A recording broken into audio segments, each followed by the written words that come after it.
Welcome to Rewrite the Mother Code, the show where we can explore our inner mothers to actualize our greatest selves.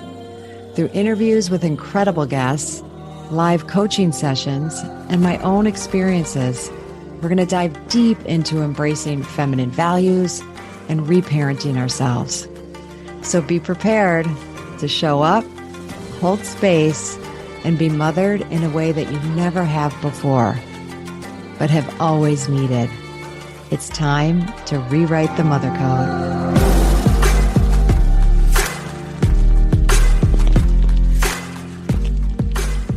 Hi, good morning. Welcome to this week's episode of Rewrite the Mother Code with me, Dr. Gertrude Lyons. And I say morning. Maybe you can hear my morning voice because it's morning here in Chicago. And I've recently returned from 2 weeks in Ireland. I'm a week past, so I think I'm over the jet lag, although it wasn't bad at all. Coming back is always easier, but I also recommend acupuncture because I had acupuncture on the day I got back, made sure I got good rest, and it's like it didn't even happen, which is kind of cool. I got to figure out going the other way though, because I was pretty troubled by that jet lag headed in the direction east. So I have a guest today, Jill Castle, and I'm super excited to bring her on the show. She is world-renowned child nutritionist, and you'll hear details about her. But we have shared some very meaningful to me, and I think to her too, times together in Alexia Vernon's, well, it's our group is called Legacy, but it's a forum for women supporting each other, but also getting great coaching from Lex in their growing their businesses, but particularly around speaking. So have just been massively inspired by the women in that group, and Jill is definitely one of them. But on this particular trip, we had the opportunity with the last retreat in April. Jill and I went on a few walks together, got up, good morning walks, because we were staying outside of Vegas and some really beautiful scenery, Nourishing, to get up, and we got to know each other. And I mean, I knew I'd want Jill on my podcast just because she's phenomenal in what she does and supporting mothers, parents with their children around nutrition. But I really got to know her as a mother. And that's what really drew me, because she really rewrote a lot of mother codes to mother in the way she wanted to and in a way that felt right to her. So we're going to be exploring that together on today's show. And I'm super excited and inspired to do that. And I just wanted to reflect for a couple minutes before we get started on, because it's still so fresh for me, our trip to Ireland. So this trip, we were in Ireland for 2 weeks in County Kerry in the Glen Bay, Dukes area. Maybe you'll have seen by now, I don't know, these things, the way, what you might be seeing and what you might be seeing, in other arenas like my newsletter, which if you're not on my newsletter list, please go to drgertrudelyons.com, Dr. Gertrude, Gertrudelyons.com, and sign up, because I share about myself. I share about things that are going on, but particularly like you to know about events that I'm having and what's inspiring me to have those events. And so I'm already planning I'm so excited in my mind to be mapping out a retreat in Ireland. I'm shooting for 2024, either summer, fall of 2024. If you saw or not, my husband and I decided to purchase a home in Ireland. So we are rehabbing a home in Ireland. It's a space and a place that's held huge meaning for us on many levels, but particularly spiritual pilgrimages we've been on, bringing our daughters and my mother there when right after 9/11, and it really powerful, super powerful energy in that space. So very excited to be imagining, contemplating, and bringing what I know will happen, but right now it's in its early stages and formation of how we're going to and how we want to invite others to come play in this magnificent, magical place that we're creating. Well, there's our place that we're creating. I don't mean to say Ireland has created its magic over many, many, many years, and you feel it. And that's what has always inspired me and brought me some incredible experiences. So hopefully, but in the meantime, geez, got to have lots of other inspiring things, mainly my fall equinox self-mothering retreat in Mexico. I'm really excited about that one because I haven't done one in the fall, which is the rainy season in Mexico. And the rainy season is a whole powerful other elemental experience. We might have rain, we might have lots of rain, we might have a little bit of rain, but it's lush and beautiful. And I think it's going to bring particular messages that the fall season, but particularly the fall season in this space, is going to allow us to do. So that's a little bit about me, but I'm super excited. And let's get started with Jill.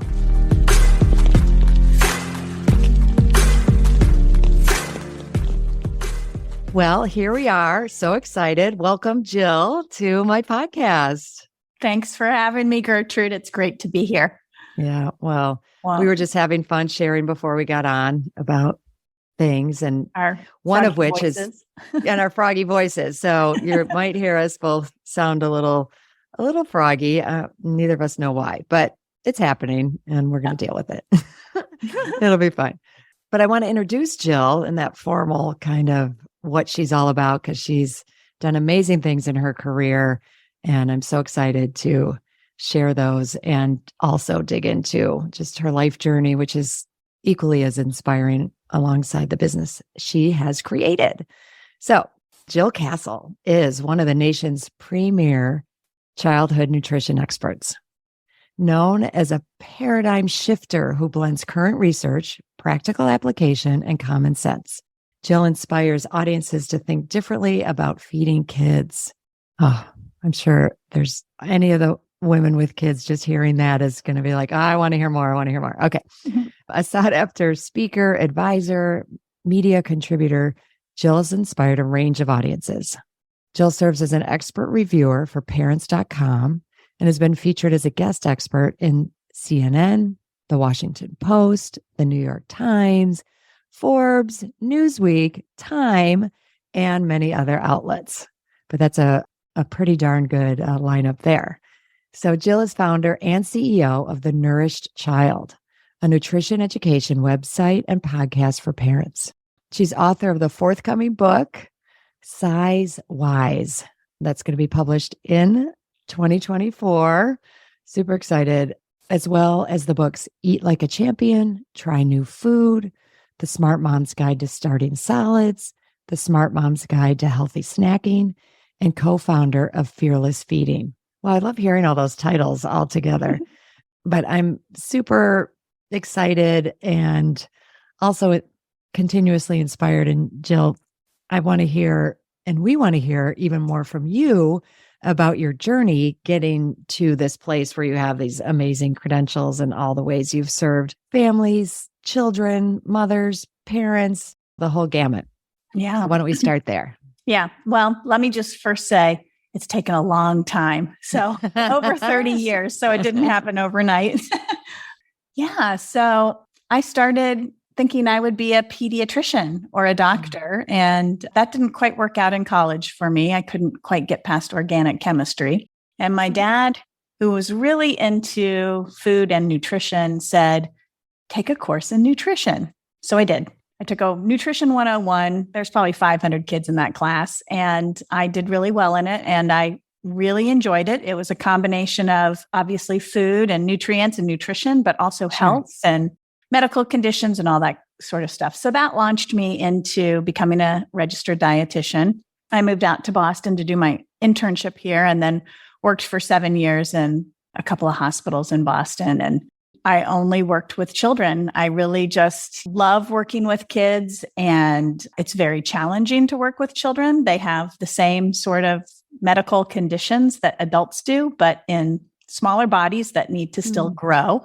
And so that's the challenge and the joy of working with children and families. But as I was a clinical dietitian, we started our family and I had my first child when I was 30 and a dietitian. I'd been a dietitian for 7 years, trying to talk to families about how to raise their kids and feed them when I had no kids of my own, which was, a challenge. And once I had my own kids, I really thought I knew everything I needed to know about nutrition. And I had a sort of rude awakening in discovering that feeding my own children was nothing like what I had learned or what I had done in hospitals. Wow. It was so much more challenging. And that sort of started me on a different journey. It started me on a journey of discovery around what does really nutrition mean for kids and families.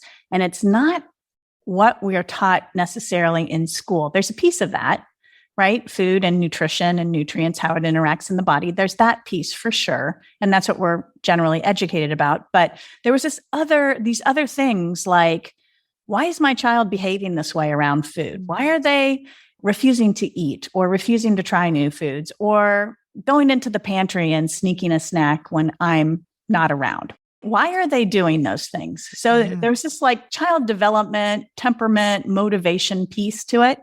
And then there was this other component, which I really was fascinated and still am to this day, was this feeding interaction component. Like, what am I doing as I'm feeding my kids that is sort of triggering some of these behaviors? Wow. And I really kind of dove into that sort of psychology of childhood development and the psychology of feeding kids. And that just took me down a whole different journey in terms of what I was passionate about and helping parents. And I started a private practice, went back to work when my youngest started kindergarten, opened a private practice in Nashville. And I was full-time, just pediatrics, and worked with lots of families with different nutrition concerns, from eating disorders to food allergies to sports nutrition to kids who are carrying more body fat, and helping families sort of navigate all of these challenges. And that led to my first book. I started a blog and I started writing. That was back in 2009. That led to my first co-authored book, which led to speaking and consulting and another book. And that sort of got the tumbleweed going. And here I am today. I've done so many different things in the field, all with the purpose of helping families feed their kids in ways that are joyful and effective and nourishing. Even though I've heard your story so many times, and I love doing this because I'm hearing nuances and aspects of it that I hadn't heard before. But particularly a couple of things that are standing out in what you just shared is the whole relationship piece, right? Like I think often in our culture, it's like, well, I know the good foods they should eat, just like eat them. Right. I made it, eat it. Right. But there's so much wrapped up around food. And I remember as a new mom and both kids were so different, from everything from breastfeeding on to all these transitions of food. And I know I would get there's something primal about it. Like, I got to feed my kid, like they need nutrition and what's okay, what's not okay. It really dominates a lot of, especially early, I would say different things happen ongoing, but, it feels very life or death in those early years. And yes, did that, when you realized that, having your own child, is that what kind of caused you to, I think you said it, like study more, like learn more about the behavior and relationship aspect? Yeah, absolutely. And I think that for parents out there who might be listening, if it's not going well, if you feel like a complete failure, you don't even think that there's something going, that your child is an individual and they have sort of their own agenda and their own personality that is feeding into this. As a parent, you don't necessarily look at it that way. You look at it as, I am doing something wrong. I am failing here. And this is supposed to be the easiest thing about parenting. But the truth is, it's not the easiest thing. It's probably one of the harder things. And that's sort of a societal belief that we should all know what our kids need to eat. We should all know how to feed them. We should all know exactly what they need as they move through all these different stages of their childhood. And the truth is, we don't know. We're not educated that way. We're not prepped that way. I used to tell this story about when my husband and I were expecting our first child and we did a Lamaze class. I think we had like 6 or 8 sessions where we would go in and we would learn about the childbirthing experience, which on average was, I think, 12 hours. We spent 7 or 8 sessions learning what to do in that 12 hours. And it was so ironic to me after I had my own first child, and I was having all these struggles. I said to my husband, I'm like, gosh, if we spent 7 sessions on helping parents feed their children in that first year, things I think could be dramatically different. Wow. In terms of the comfort of parents, the knowledge of parents, the confidence. It is ironic in our country that we don't spend a lot of time supporting parents in this feeding journey, this nutrition journey with their kids, but yet we'll focus a lot on how to push that baby out. How to push that baby. Which in our culture, like if you want to do it outside the typical system and actually learn about it is great. I'm not denying it, or negating, because we know nothing about that process and possibilities. But, you just brought up like a couple triggers for me around these myths that we have, like, and everything surrounding mothering and parenting. It's like, we're just supposed to know. It's intuitive.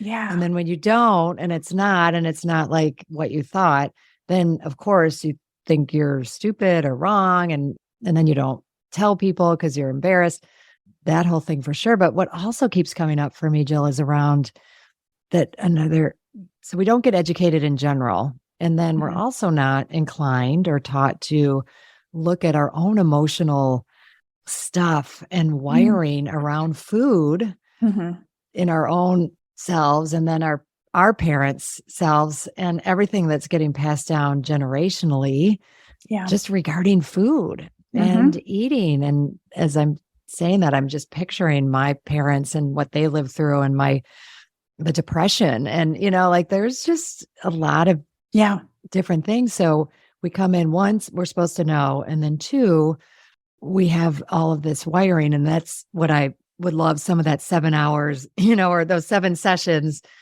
however many hours, to also dedicate to, like, hey, let's look at ourselves. And what do you think, how was eating for you? What were your early years like? And how did your parents handle it? So that you can decide, that looks good.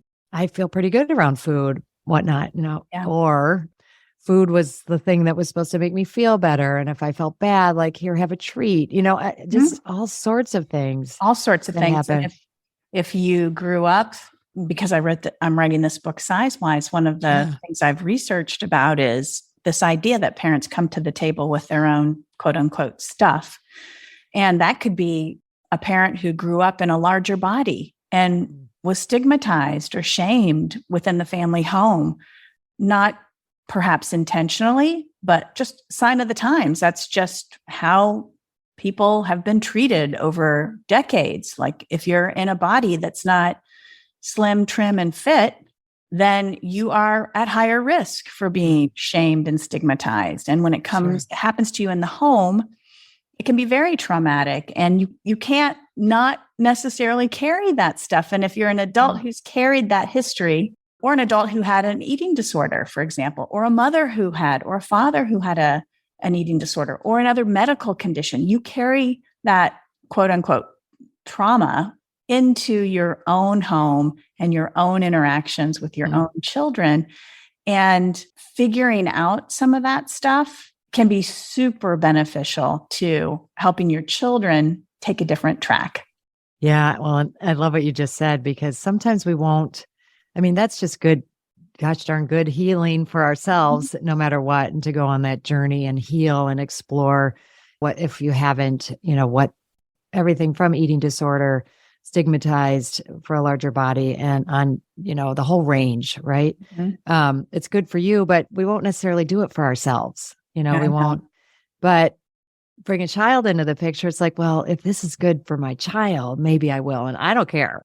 I'd love for people, to think like they're valuable enough to go on that journey, because it's going to just be life-changing and bring so much. And I also understand why we don't. It's painful. There's plenty of reasons why we don't want to, dive into those things. But what's on the other side is so beautiful and so freeing. And that is a huge gift to give our children. And even if you're doing it in the midst of raising your child, I think our children sense that. They realize that you're working on it and that trickles down. You don't have to have it all figured out or have yourself, there's no such thing as being completely healed, but feel like you've done it all, but to be in that space. So, or showing self-compassion when your children see you show self-compassion, it just models that for them. It just says it's okay to be not perfect. And I think today in our society that is so focused on perfection, whether we like to say it's true or not, I see it through that lens, that there's a certain way to be, a certain way to feed, a certain food to offer, like all these things. You can locate it around nutrition, but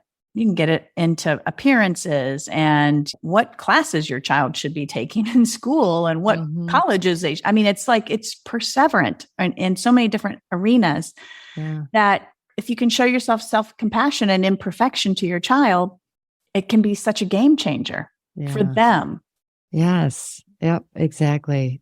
I think and we're talking about this around food, but, expanding it, looking at like all the arenas that we're put into decisions we're making around how we're raising our children and what we're doing, that when you've done some of this work yourself, you realize you're not just then trying to have your child have the better experience if you're not giving it to yourself too, right? Then that creates its own stress and anxiety. Like I think the children feel that, like for sure. So you saying like, admit your mistakes, admit you're working on it, be transparent more about those things is such a anxiety reliever for kids, I think. Yeah, for sure. And it brings up that that being overly concerned, right? So how do you support mothers, parents to not be like crazy concerned, too concerned about their kids' food and eating? Like, of course there needs to be some concern, but how do you make those distinctions for them and guide them in that? Exactly. So I would say that I try to keep things super simple and practical. I wouldn't say that I'm an extremist about this is the good food you have to give your children and this is the bad poisonous food you must avoid. I just don't believe that there is a right or wrong way to feed kids. I think there are good practices around feeding children. I think keeping it simple, keeping it practical, connecting with your child and really trying to understand your child's motivations and understand your child's temperament, where they are in their development is super helpful because, I raised 4 kids and I can tell you not any of them were the same. They had different temperaments. Of course, they were different ages. So they were going through different developmental stages and sort of really trying to understand what their motivation was and what they needed at that time in their lives is really, I think, helpful for parents because then they feel like they are connecting with that specific child in that moment. And that is always going to feel more rewarding. Yeah. But, there's certain things, food is nourishing. And obviously a balanced meal is going to be more nourishing than something that's a not balanced meal. I think parents get that. I think also, though, that food is also nurturing. And we lose that sort of idea that, you mentioned earlier, some children might eat out of emotion because it's comforting. A lot of people will say that's a bad thing, but I'm not sure it's a bad thing. If a child has no other way to comfort themselves, I'm not sure that that's bad, right? And so there are things about food that can help children cope, grow, learn. It's nurturing in that manner. Without food, kids don't learn how to cook. They don't know how to self-regulate their eating, right? So there are roles for food that are not nutrition. And certainly it's a vehicle for families to connect. And I think that is something that's super critical today is the connection piece for kids, especially in their emotional well-being and their development. Kids really need to have a touch point with their family, and mealtime can be that connection touch point for lots of families. And so connection, I think, probably overrides, if not equalizes, the nourishing and nurturing aspect of food. I love what you're saying about that because I think it brings two pieces together that I don't think we think about a lot is the atmosphere around your eating and that this is something I learned through a friend who is an Ayurvedic practitioner that really struck me, which is anything that's going on around your mealtime, you're ingesting, right? Mm-hmm. So that this whole connecting with family and having community time around your eating can be such a significant part of the nourishment. Now, I've also worked with people in coaching where mealtime was awful. Like it Absolutely. was stressful. It was where the parents would come and fight, or there was there were just pressures at the mealtime, you know? And so obviously that is a powerful piece. And is that something that you've worked with parents on to reorient them? And I know you said this earlier, but some of the coaching is helping them enjoy the experience of feeding their families. And if you could say some more about that. Yeah, absolutely. The mealtime environment is so important. It needs to be relaxed. It needs to be, again, focused on connection, not focused on food. I think for children, many children come to the table and there are lots of expectations to clean your plate, expectations to drink your milk, expectations to try something new, expectations to use your manners. There's just a lot of expectations on kids at the table. And yes, all of those, we want our kids to try new foods. We want them to be mannerful. We want them to eat while they're there. But the challenge is, I think for parents, when their kids aren't doing that, it builds that level of frustration, which builds stress, which starts the nagging, starts the fighting. And I think if parents can remember that mealtime, yes, is for nourishment, but it's also that place and time for connection. And the relaxation, good vibes start with them, right? Yeah. Kids are going to feed off their parents. And if their parents come to the table happy, relaxed, interested in talking about other things aside from eating and food. That's always a rule when I work with families. Like the first rule is we're not talking about food and we're not talking about eating at the table. Talk about anything else. But the minute we start saying, oh, John, I'm so glad you're trying that broccoli. For a lot of kids, it's like pressure. I've got to perform. Yes. And so if parents, that's a great place to start for anybody listening out there, just to drop the talk about how nutritious this food is, how healthy that is.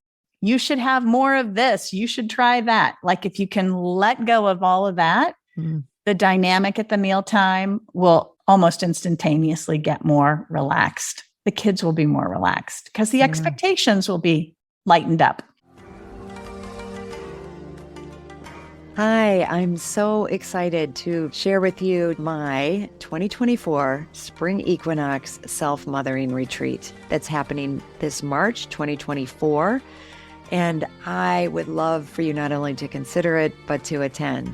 But in considering it, hey, just knowing that you would be leaving cold weather if that's the space that you're in and coming down to just magnificently beautiful, warm, nourishing place of Zihuatanejo, Mexico. Zihuatanejo meaning land of the goddess women, and coming to really take time for yourself. Okay. And that I am learning more and more isn't just a nice thing to do or something extravagant or something selfish. It's essential.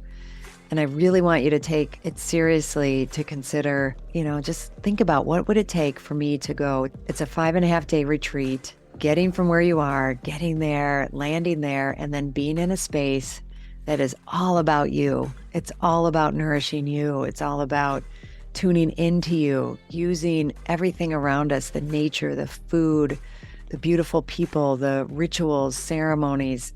I bring it, we really bring it. And we go deeper and deeper as the days go on, and we release, we let go, we bring in what is nourishing, what is empowering, what is that space of just really divine feminine energy. And we do it in the community of women. It's not for everyone. I will be honest, if that idea of leaving and not making it work or it's just too hard, not for you. if the idea of, spending that amount of time inwardly focused and going to that level of self-awareness doesn't sound like something you're willing to do or put the time and energy into, then it's not for you. And it's good to know that, right? So this is for people who are serious about what it means to mother themselves, what it means to take time for ourselves and that gift and what that gift can bring to us. It was originally right after my fall retreat. It filled right up. But now some people, it turns out, are not able to come. So I do have a handful of openings. And if you're listening to this and you're willing to take that step, please reach out to me. We can do a discovery call, or you can put a deposit down. I would love that. And you can do that by going to my website, www.drgertrudelyons.com. Go to events, and there you go. It'll all be there. There's a beautiful page there for you to explore. I look forward to hearing from you and then seeing you on my spring retreat.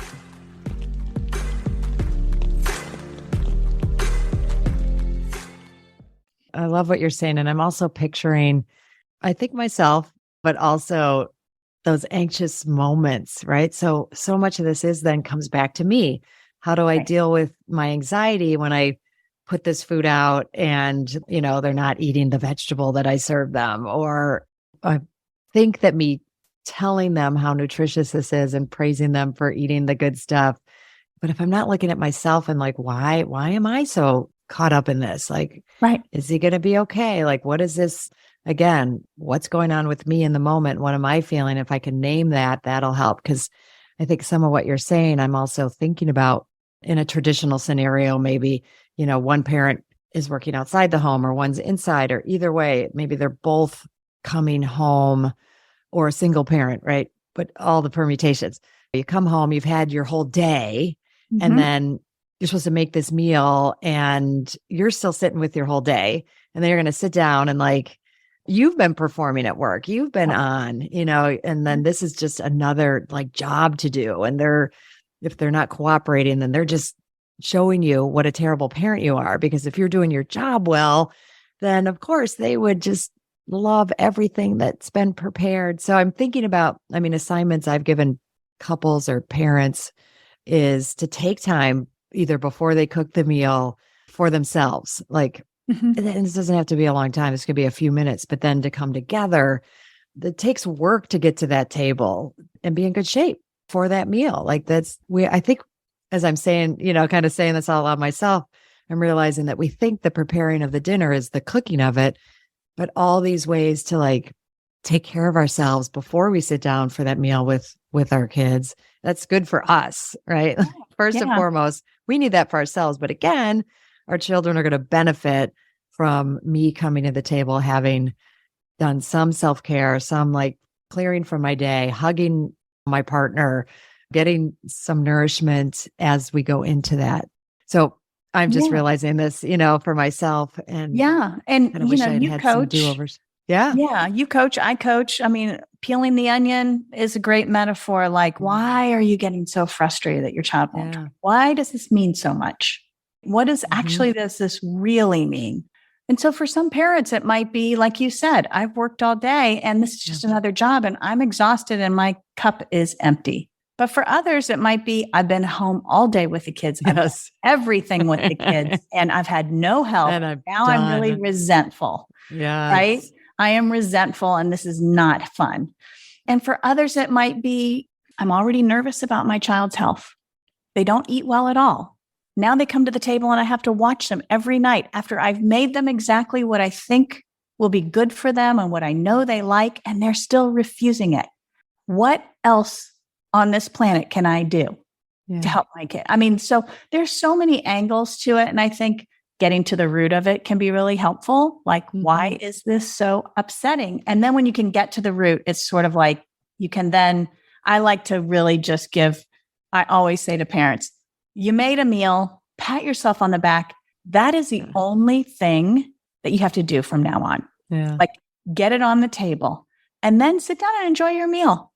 And do not even watch your kids eat. Don't look at them eat. Just like release yourself. It's not your job anyways. That's their job. At the point at which you put the meal on the table, your job ends. It's not your job to make your child eat. It's not your job to make sure they try new foods. It's not your job to make sure they leave the table full. That's their job. And when you can sort of separate yourself from being responsible for them being nourished, you will feel a lot better. Yeah. And you'll be able to say, it's not my job to make sure you eat. You can eat or not eat. It doesn't matter to me. This is the only time we're having dinner, though. So Yes. if you eat and you leave, you'll be happy. If you decide to sit here and not eat, that's it. We'll wait till tomorrow morning. So you can really release yourself from this. My job is to get my child to eat. It's not your job. I love it. That's their job. Oh, and that was such a piece of gold right there, Jill, with the, and I want to underline it because I think what wasn't my job. So my kid doesn't eat and okay, well, you didn't. That's your choice. You have a choice to eat now. Your next choice is to eat in the morning. And that I'm not going to provide snacks. You're not going to like nibble your way, through the night or after this. And that is just music to my ears. I'm not going to help you do your job. Yeah. Wow. And giving them the I'll do my job, which is, make sure provide. meals are on time, they're made, they're on the table when they're supposed to be, and the environment's pleasant. That's your job. But like, I'm not going to now take over a part of your job and make sure you eat. That's your job. Yeah. And kids actually, most kids who are developing in sort of the way they're supposed to be progressively developing love having the autonomy of doing that job. They like making decisions about what they will eat and what they won't eat. And they learn by those consequences when they don't eat. They actually do learn that it's like, okay, mealtime is time to eat. This is when I need to eat. When you use the word consequence, which I think is so important, it's not a punishment. You're not punishing them by saying their next, if they don't eat this meal, their next meal is breakfast. That's not a punishment. It's a consequence. They made a choice and then they get to learn. I love it. It's a logical consequence. Yeah. Well, one thing I want to touch on, not one thing, it would be plenty to talk about. That's for sure. But you said at the beginning, how, I was, this child nutritionist for so long and figured I knew everything. And then I had kids and then that made me realize, how much. But in our time together in Las Vegas, this particular time, and I'm realizing now hearing you talk that I see that the way you challenged yourself to look at things and mother differently than you had been raised and, to have noticed things that like, well, I didn't like that so much. So I'm going to do it this way and made some conscious choice to rewrite, different ways. And I think whether it was where it was totally conscious and supported you were doing it, where it just kind of was your natural thing to do. I think it's made you the amazing top American child nutritionist and is because you've been on the journey yourself. So whatever comes to mind that you could share about some places where you did that and did it differently than might have been what was scripted for you or what might have been normal in that way. First off, I'll start. I had great parents and, until I became a mother, I thought I had a perfect childhood. And I think that was a gift that I received as a child.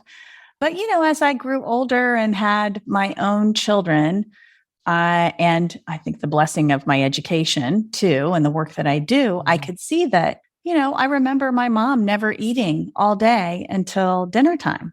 She, was a smoker and she liked to talk on the phone and have her Coca-Colas all day long, but she didn't eat until dinner time. So I didn't ever have a model of like a normal eater, somebody who, eats 2 to 3 meals a day in regular intervals, who eats a variety of foods. So that was something I came to, and it's not a diss on my mom. I think it's just, she was tuning into her body and didn't have an appetite all day until dinner time. And she would always make a great meal, homemade. And she sat at the table and really modeled enjoyment of eating. So I got that from her, but I didn't get the regular, here's how you run a household with structured meals and you cook 3 times a day and you're putting snacks on the table 2 or 3 times a day, depending on how old the kids are. And so that was one thing. I also, there wasn't a lot of food variety in my house. I remember apples, oranges, and bananas were this. My sister and I talk about this all the time. Like, did we ever have grapes or blueberries? I don't think we ever had any of that stuff growing up. And so I run a very different household. I mean, I have a lot of variety of food, and there's no food that's off limits. I think we joked on this walk, you could open my pantry, you'll see potato chips and chocolate and cookies, but you'll also see nuts and whole grain cereals and whole wheat pasta, and you'll see everything. There's nothing. I never wanted my children to think that there were foods that were off limits or bad for you, that there was just really, we could enjoy everything. I take the responsibility of being in charge of the food when my kids were younger. And so even though all those things were there, it didn't mean that my kids had like full access to it all the time. I had a fairly, structured kitchen. It was like kitchen's open for meals and snacks, and the rest of the time the kitchen's closed. We don't go help ourselves. You ask first, all these things. I would also say that I've told this story before, but I was the oldest of 4 kids, and we had dinner every night at 6 or 6:30 when my dad got home from work. So that was a great thing. That was very predictable. But I wouldn't say there was a perception of abundance when it came to food. There was make exactly the portions that everybody. And so I grew up with this idea that, and my siblings too, we've talked about this idea that food was scarce, that like we had to run to the table to get the biggest plate of food. And so we used to fight about who got more and who didn't get. And I don't like that. I really wanted to like get away from that. And so with my kids, my family, and my husband's very much was raised opposite of that. Food was like abundance. Like there's always going to be leftovers, right? There's always so much food on the table that everybody could get what they needed and never feel like they were shortchanged. Yeah. That's how I raised my kids. I mean, I served meals family style, platters, plates, bowls, piles of food. Take what you need, take as much as you think you need, like really giving that autonomy to my kids to self-regulate their eating. It's amazing because a lot of people don't trust that, but it really does work. If your kids are allowed to, given permission and encouraged to take what you need, eat what you feel you need, right? Take as much as going to make you feel satisfied. They walk away from the table satisfied, and they're not back an hour later looking for more food. They actually make it to the next meal. They're not eating all day and grazing. They're actually eating meals in a timely fashion. So I did that differently. Of course, my parents plated our food, like put everything on the plate for us. I don't do that at all. I do, like I said, family style. I let my kids pretty much always have, since they were like, school age, let them serve themselves from what's on the table, which, that helped them, self-regulate their appetite, but also helped them develop skills around serving themselves, cutting their food, like really gave them a lot of autonomy at the table, pouring their own milk.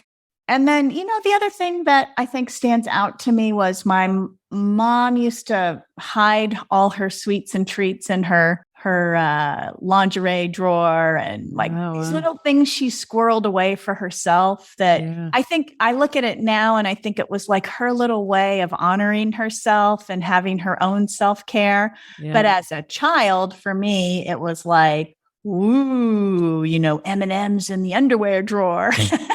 Yes. What is that? Like, I'm sneaking in here and getting some of that. So I decided not to do that with my children. Like if we have M&Ms in the house, they're in the pantry, of course there's rules, like you have to ask, you can't help yourself, but they were never like forbidden. Yeah. There's no forbiddenness about anything. Or scarcity about those things. Mm-hmm. I think that was such an important thing you brought up, like just these things that can then create scarcity. I'm so relating to that one about having just enough on the table, and then the scarcity that got wired in about that, because there was enough, but just enough, right? Yeah. So I would find when I'd go other places and there was abundance, like I was just like, oh my God, give me it all, right? Like, like what? I remember going to a high school. I had a high school friend. I was in boarding school in Canada, and they lived on a farm in Canada. And just as you described, they had you'd sit down for a dinner, platter a platter of pork chops? What are you talking about? Like you just get the one for you, two for dad, one for my brother, one for my mom, right? Like, what do you mean this platter, this and other things, like other meat choices? Like it just blew me away around. And they were all healthy, fit people that, it wasn't like, oh God, of course that's going to mean like these super obese people. And it wasn't that way at all. Yeah. I think there was a reverence for it and a beauty in it. So I think and this is what I love. Like you're bringing up these, and even I'm thinking about like ways I did it with my children, and even having a 24 and 26-year-old, I'm like, oh my God, I still sit there sometimes and like with them. I'm like, what are they eating? Oh, I noticed she didn't eat her whole, like, why isn't she eating, and okay. It's continued opportunities for me to see what's going on for me and assess that, no, she's fine. There's a lot of trust, there's a lot of trust that's required to trust that your child will pick the right amount of food to eat and trust that they will get enough and not too much and all this stuff. But, and it doesn't happen overnight. It's progressive throughout childhood. Right. But yeah, my kids are in their 20s now as well. And I watch them eat more out of curiosity than I don't worry about them eating. I feel very confident that they know how to take care of their bodies. But I love to watch my children and other children eat more out of curiosity and fascination around. I love that. I'm going to take that. I love watching people enjoy eating. I love watching my children enjoy eating. I love making the foods now that they remember from their childhood and ask me. I feel like it's so rewarding to me to do that. And I don't worry. I have this hope for families too, that if they found a rhythm and a way to connect and a way to nourish their kids, I hope that parents are able to just feel confident and have pride in that and let nature sort of take its course, because kids are super resilient and, they need to learn, but they need to learn in ways that are sort of self-motivated and meaningful for them, not on a lecture, a nutrition lecture, or a forced march of exercise, or let me take you to a cooking class. I mean, those things are all fun and everything, but it's really more about lots of exposures, lots of experiences, lots of fun and adventure and heartwarming connection. And kids find their way. As a parent, you're not the only influence. So the other thing. That's for sure. They find their way, but they do. Well, and I love what you said, and I didn't mean to skip over that, but making discerned and conscious choices about places where maybe it wasn't as like, how can I build on what I liked about what my parents and my mom provided at mealtime and what I didn't, and what I thought, like, I'm going to need some support for myself on this because I don't know how to do that because I wasn't raised with it. And that's okay. Like, it's okay that you weren't, but you can learn. Right. And I think that's something that's so important, is we can learn about that and discover it but make it a discerned, conscious choice. Like go back and look at these things and look at mealtime and look at the space and the type of food and all of that. And also, I didn't mention this, but I'm pretty sure we talked about this, was just the feeding interaction. I think we connected around the idea that both of my parents are of German descent, and it was a very authoritarian feeding dynamic. Like, I made the meal, you're going to eat it. This is what's here. You're not leaving until it's done. And that was an area that was a gap for me when I had my young kids. That was definite. And that's why I think Fearless Feeding, the first book I co-authored, that came out of that learning period of my life where I had to learn how to be diplomatic with feeding and really get away from this authoritarian, controlling feeding that I was raised with. Because when you're raised that way, it becomes ingrained. It becomes the default. It really does. It does. It's the wiring, and we have to work at shifting it and changing it. But the cool thing is we can change it. Absolutely. We have to consciously work on it. Absolutely. Well, I have one more question for you, but first I want, if you would share how people can find you and explore more, and probably get on a mailing list that's going to tell them when your new book comes out, but still have time to discover your previous books and learn about you. So if you're a parent, thenourishchild.com is a website that I created for parents to help them understand and become educated about nutrition and feeding children. It really runs the gamut from infancy all the way through adolescence, starting solids to dealing with eating disorders and young athletes who are competitive. I mean, it's the full and everything in between. So there's information and there are courses and workshops and booklets, lots of things. All my books are hosted there too, as well as the Nourish Child podcast. If you're more of a professional and are looking for consulting or speaking or anything like that, I have another website, jillcastle.com, which is more of my professional site, not for parents, but for other organizations and businesses. But that's how. Or you can just Google my name and you'll find me. We'll find you because you are America's top child nutritionist, as people have said to you. So I want to make sure that's out there. Yeah. And what an honor and privilege it is to have you on the show. So my last question is, what does Rewrite the Mother Code mean to you? I think it's an awareness of the mothering that you experienced and consciously picking and choosing what you want to carry forward, letting go of the stuff that doesn't serve you, and changing or reconstructing some of the things that happened in your childhood so that you can better parent the children that you have or the children in your life, or better parent yourself. I love that. I mean, I thank you. That's so succinct and clear. Yeah. Just came to I appreciate it. It's perfect. So Jill, thank you. And I know there'll be other times, and I highly anticipate your book. So we'll have to have you back on for sure when that's out so we can make sure lots of people know about it, but maybe even before then, but we'll see. So thank you. Thank you. You're so welcome, Gertrude. It's great to see you.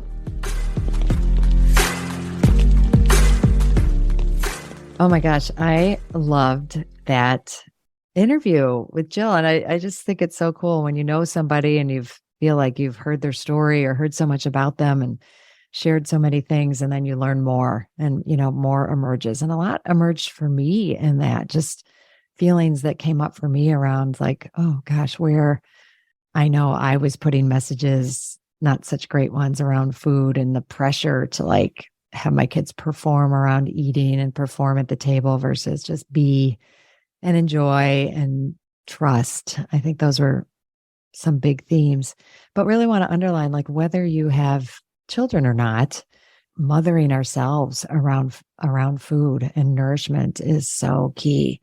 And that process that we talked about in the interview around exploring, what were the dynamics in my eating historically, and maybe I've been through a lot around eating disorders, all the things, that there's always more for me to learn. And I hope this episode brought some of that to light for you. And I think this thing that gets very overlooked around eating it, because it is so focused on the food and what you're putting in your body, is the atmosphere and the other aspects that you're creating and ingesting when you have a meal. That's why I've decided I don't, if I'm alone, I really try to just be with myself and my food. I may, if I'm going to read something, it has to be something that's nourishing and uplifting, not the newspaper or anything that's going to be stressful and jarring, and emails or, working while you eat. You're not giving your spirit or the sense of honor to the food that you're having, I think, when we do that. So I'm taking away a lot there, and really hope that has meaning for you.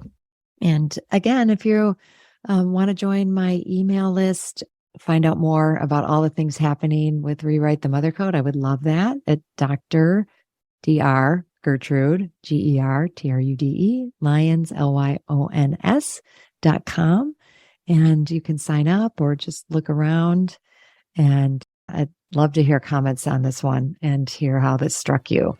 And that you can also do on my Instagram, Dr. Gertrude Lyons on Instagram. All right. Blessings. Have a beautiful day. Thank you so much for choosing yourself and taking the time to listen to this podcast. As always, please rate, review, and subscribe to Rewrite the Mother Code. It helps other people who need this message, aka all women, well, actually everybody, men included, to find it. I'm honored to have you on this journey in mothering yourself. Remember, change is uncomfortable, but it's beautiful and it starts with us.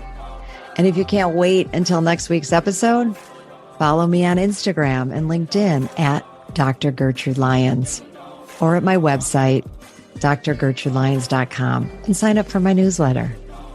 I'll see you next time.